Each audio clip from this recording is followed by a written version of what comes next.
guys, it's Becky from theCookieRookie.com, and today we're going to be making my all-time favorite guacamole recipe. I love Mexican food, and guacamole is something that every person needs to know how to make. We're gonna start by using a jalapeno. I tend to like it a little bit more mild, so we're going to take out the ribs and the seeds. That's where all the spice is. So the next step is my very favorite ingredient, cilantro. Once that's chopped, we're gonna add about 2 tablespoons to our paste. Reserve the rest for later. You want a little bit of salt, and our last ingredient is minced onion. And now we just have to use the mortar and pestle to create the paste. And it is a little bit harder than it looks, but you can do it. Just really dig in there and get going.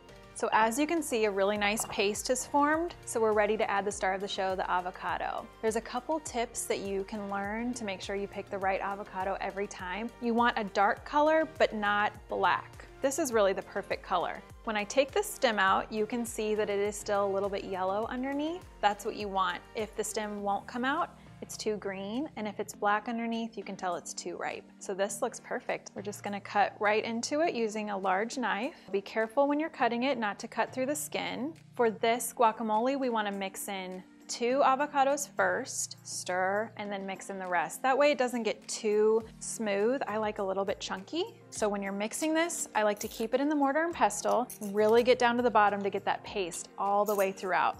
That's where your flavor comes from. Okay, when it gets about to this consistency, we're going to add our lime juice. And we're going to add about 2½ limes, or about 2 to 3 tablespoons. Once that's added, we just want to mix one more time and get everything really smooth before we add the last 2 avocados. Okay, so we want to give this a stir without mashing as much as we did before, just to kind of keep some of the chunks intact, but we're still trying to mix it together so that paste touches all of the avocado. And the final steps are adding the extra cilantro that we reserved, as well as some tomatoes for garnish if you'd like.